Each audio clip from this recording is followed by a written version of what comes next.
Hello friends, मैं समाजसेवी संतोष पंकज चौहान। क्या कहूँ, दिल बहुत दुखी हो जाता है जब सुनते हैं कि कोटा में स्टूडेंट सुसाइड कर रहे हैं। आईआईटी के स्टूडेंट्स, नेट के स्टूडेंट्स कोटा जाते हैं बच्चे पढ़ने के लिए, कोचिंग सेंटर्स आफ्टर 12th। वो सोचते हैं कि पेरेंट्स का ये रहता है कि हमारा बेटा इंजीनियर डॉक्टर बन के आता है। उन पेरेंट्स का दुख कैसे व्यक्त किया जा सकता है, किन शब्दों में किया जा सकता है? उन्हें तो भगवान ही शांति दे। लेकिन ये एक बहुत सेंसिटिव विषय है, इस पर टीवी में भी बहुत कुछ आ रहा है और सब लोग अपनी अपनी इसमें राय देते हैं। अभी मैंने कुछ ये भी सुना कि इसमें टीवी जो फैंस हैं स्प्रिंग वाले बना दिया जाए, तो क्या ये इसका सॉल्यूशन है? नहीं फ्रेंड्स, ये इसका सॉल्यूशन नहीं है। जो आज का समाज है, आधुनिक समाज है, बहुत तेज़ी से बढ़ा है, टेक्नोलॉजी का युग है। आप इसे कह सकते हैं कि बहुत तेज़ डेवलपिंग युग है।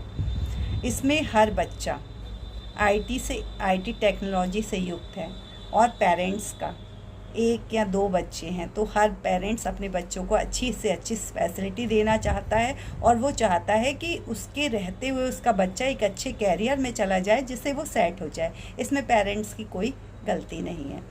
और टीचर्स, कोचिंग सेंटर्स वो भी चाहते हैं कि उनके बच्चे टॉप करें। लेकिन जो अभी का समय है वो बदल गया है। जो थोड़ा सा अगर हम देखते हैं तो जो स्कूल्स हैं वो एंटरप्रेन्योर्स हैं और जो बच्चे हैं वो उनके क्लाइंट हैं। तो क्लाइंट सर्विसिंग फोकस हो गया है। अगर आपको अपने स्कूल को चलाना है, स्टैंडर्ड बनाए रखना है, तो आपको क्लाइंट सर्विसिंग पे काम करना है। इसलिए बच्चों का सिलेबस भी दिन प्रतिदिन, गवर्नमेंट का भी प्रेशर रहता है, कम होता चला जा रहा है।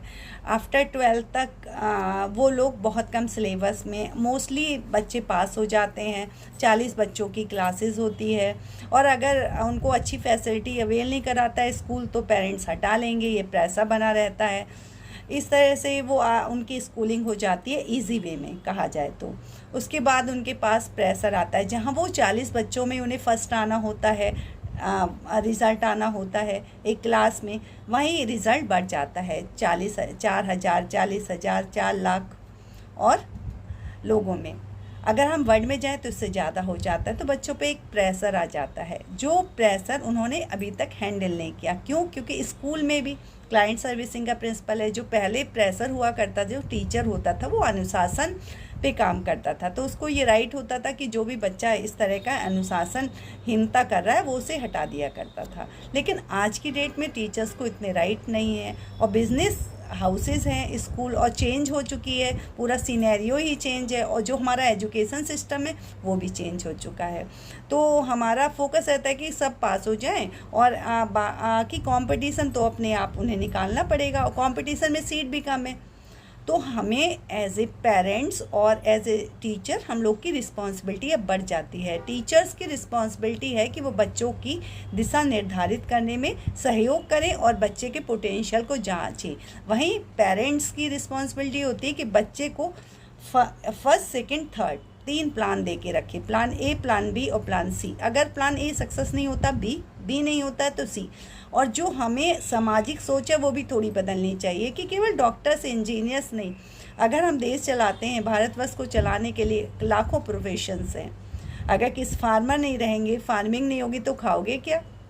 अगर फूड इंडस्ट्री नहीं होगी तो क्या खाया जाएगा? और अगर जीवन कैसे चलेगा? अगर एविएशन नहीं होगा, ट्रांसपोर्ट नहीं होगा तो कैसे जाएंगे? क्लॉथ इंडस्ट्री नहीं होगी, मैन्युफैक्चरिंग नहीं होगा तो कैसे चलेगा? और अगर हॉस्पिटलिटी नहीं होगी तो कैसे चलेगा? हॉस्पिटल नहीं होंगे तो नहीं चलेगा, एजुकेशन सिस्टम नहीं होंगे तो नहीं चलेगा। तो हमें बच्चों को समझाना पड़ेगा कि वेरियस फील्ड हैं, आप किसी भी एक फील्ड के मास्टर बन सकते हैं। अगर आप एक फील्ड में सक्सेस नहीं हो रहे हैं तो कोई बात नहीं, आपने एफर्ट्स दिए, आप दूसरे फील्ड में चले जाइए, निराश मत होइए।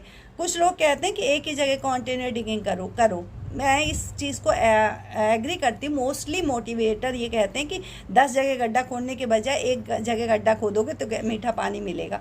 लेकिन जहाँ पर सीट्स की अवेलेबिलिटी नहीं है, क्लास में 40 बच्चा, एक बच्चा फर्स्ट आ जाता है। अगर 2000 बच्चे तो एक बच्चा फर्स्ट आता है, और अगर यही 2 लाख है तो एक बच्चा आता है ना।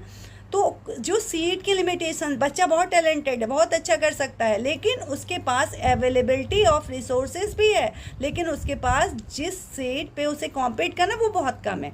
सोर्सेज कम है तो उसे अपने जीवन से नहीं हारना, उसे ख़त्म नहीं करना। आपको एंटरप्रेन्योर बनाइए, बच्चों को सोच दीजिए, मालिक बनाना सीखिए। जो हमारी शिक्षा पद्धति है उसमें थोड़ा बदलाव लाइए, एंटरप्रेन्योर बनिए, लाखों लोगों को रोजगार दीजिए। छोटी सी बात पे सुसाइड कर लेना कहाँ का समझ में आता है। इसके लिए मैं एक छोटी सी कहानी सुनाना चाहूँगी कि एक बार बादशाह था, तो उसने अपने राजकुमार को बहुत लाड़ प्यार से पाला। हर कोई पालता है अपनी औलाद को। और उन्होंने उसे कहा कि जब वो 18 ईयर्स का हुआ तो उन्होंने कहा कि अब हम तुम्हें राजपाट दे देते हैं और 1 महीने के लिए हम तुम्हें राजपाट देते हैं।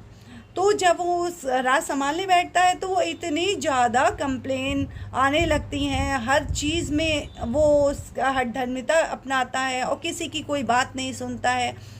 राजा के पास बहुत कंप्लेन आती है। अब उनके हाथ खड़े हो जाते हैं क्योंकि उन्होंने खुद ही बना रखा है। तो वो रानी से कहते हैं, सभी अपने मंत्रियों की सलाह बुलाते हैं और रानी को बुलाते हैं, बोलते क्या किया जाए कि हमारा राज्य तो इस तरह से नष्ट हो जाएगा और इसके शत्रु भी बहुत बन जाएंगे। तो वो कहते हैं ठीक है। रानी कहती कोई बात नहीं, उसे कहो कि 30 दिन के लिए आपने राजा बनाया, 30 दिन के लिए आप उसे मेरे पास भेज दीजिए। बोलते ये कौन सी बात है? बोलते ठीक है भेज दीजिए। जब वो आता है वो कहते भाई राजा तुम जब बन सकते हो जब 30 दिन तुम्हें अपनी माँ की आज्ञा का पालन करना पड़ेगा।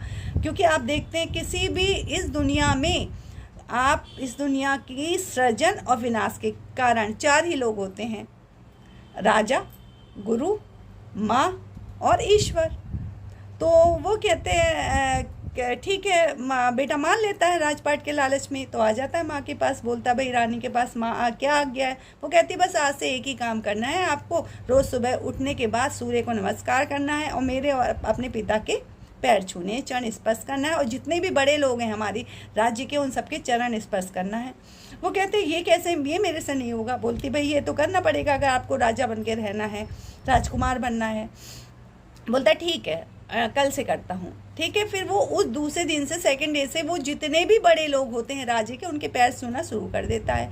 1 दिन, 2 दिन, 3 दिन, 4 दिन, ऐसे ऐसे ऐसे धीरे बीतता है तो वो झुकना सीख जाता है। उसके अंदर धैर्य, पेशेंस आने लगता है। और जब धैर्य, पेशेंस आता है, अपने से बड़ों की सबकी रिस्पेक्ट होती है, तो सब लोग उसे अच्छी सलाह देते हैं, और जिसकी वजह से वो एक बहुत अच्छा 30 दिन के बाद एक बहुत अच्छा राजा बन जाता है। कोई उसकी कंप्लेन नहीं आती, उसके पिता भी तारीफ़ करते हैं। तो जो सृजन और विनाश के जो कारक हैं माँ, हमें अपने बच्चों को अच्छी शिक्षा ही नहीं देनी चाहिए, हमें उन्हें अच्छे संस्कार भी देने पड़ेंगे। हमें उन्हें बताना पड़ेगा कि सब कुछ रेडीमेड नहीं है। गूगल पे आपने सर्च करा और आंसर क्विक आ गया, नहीं, आपको कई चीज़ों में पेशेंस रखना पड़ेगा। आप समर के मौसम में विंटर नहीं कर सकते, आप आर्टिफिशियल विंटर कर सकते हो। आप बादलों से पानी नहीं बरसा सकते, ये नेचर करेगी। जो चीज़ें नेचर ने अपने हाथ में ले रखी हैं उनमें आप नहीं कर सकते। अगर आप समर में आप टेम्परेचर को माइनस में नहीं पहुंचा सकते, बर्फ़ नहीं जमा सकते, जो चीज़ आपको बच्चों को समझाना पड़ेगा कि जो आपकी क्षमता में है आप केवल उतना करिए, और जो आपकी क्षमता में नहीं उसे मत करिए। नेचर से खिलवाड़ मत कीजिए, नेचर के सिद्धांत को मानिए, नेचर को मानना पड़ेगा। हो सकता है कि आप डॉक्टर बनना चाहते थे, लेकिन आपके लिए नेचर ने प्राइम मिनिस्टर बनना तय किया हो, कुछ भी हो सकता है। एंटरप्रेन्योर्स तय किया हो सकता है, आप डॉक्टर बनना चाहते थे, आप डॉक्टर हॉस्पिटल बनाना तय, हॉस्पिटल इंडस्ट्री आपके लिए तय की गई हो। तो हमें बच्चों को plan A, plan B, plan C के विषय में समझाना पड़ेगा, उन्हें पेशेंस भी समझाना पड़ेगा और संस्कार भी देने पड़ेंगे। टीचर्स को भी, और ये टीचर्स, गुरु के प्रति रिस्पेक्ट जो आज समाज में हमारे ख़त्म सा होता जा रहा है। हर स्टूडेंट जानता है कि भाई टीचर है, पैसे ले रहा है और हमें पढ़ा रहा है, हमें से शिक्षा ले रहे हैं, शिक्षा खरीदी और बेची जा रही। नहीं, हमें ये समझाना पड़ेगा शिक्षा बेची और खरीदी नहीं जाती। आपकी ज़रूरतें हैं शिक्षा अर्जन करना, उनकी ज़रूरत है शिक्षा से अपना परिमार्जन करना, अपना घर चलाना। तो दोनों में हमें टीचर्स के प्रति रिस्पेक्ट लाना पड़ेगा, हमें बच्चों को समझाना पड़ेगा। हमें उन्हें भारत को चलाने के लिए हर प्रोफेशन चाहिए, एक प्रोफेशन नहीं चाहिए। हमें समझाना पड़ेगा कि नीट और आईआईटी के बिना भी दुनिया है, इसके अलावा भी दुनिया में है बहुत चीज़ें हैं जो आप कर सकते हैं, जैसे आपका मॉडलिंग है, एक्टिंग है। मैं तो कहती हूँ कितने ऐसे प्रोफेशन हैं छोटे बड़े जिनसे आप लाखों लोगों को रोज़गार दे सकते हो, जो आपको अच्छा लगे। आपके अंदर एक हॉबी भी होनी चाहिए और आपके अंदर संस्कार भी होने चाहिए। आप सब जब स्टूडेंट सफल होते हैं तो मुझे बहुत अच्छा लगता है, और मैं नहीं चाहूँगी कि संपूर्ण भारत का और हमारे भारत का कोई भी स्टूडेंट सुसाइड करे, क्योंकि हमारे भारत का हर बच्चा, हर भारतीय कुछ ना कुछ इस दुनिया में अलग है, अल्टीमेट है, कुछ करने के लिए पैदा हुआ है। आप भारत के संतान हो, हार नहीं मान सकते।